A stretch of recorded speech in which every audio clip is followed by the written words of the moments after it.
I got some more here. Here. Because of an increase in suicidal thinking in patients taking it for depression. And good stuff. Here. You want some more?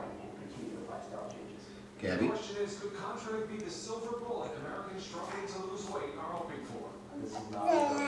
Is that yummy?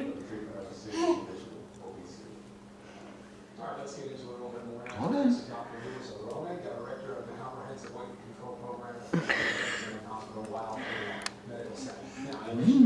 Yummy, yummy. Gab, you're so funny. Do you want to try to let go like a big girl? You're just going to sit. Let go for a second. Ready?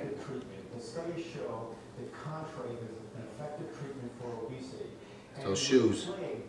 They're pretty cute shoes. Okay, sit down. I don't know if you got a good shot of those ankles. They're like 3 rolls.